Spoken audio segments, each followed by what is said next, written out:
ఆకాశమందైనా భూమి అందైనా నీ వంటి దేవుడు ఎవ్వరు లేరయ్యా.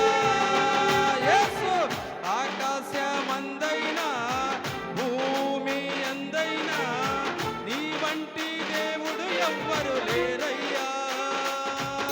మహిమా ఘనత నీకేనయ్య, బల ప్రభావము నీకేనయ్య, కీర్తనీయుడవు స్తుతికి పాత్రుడవు నీవే.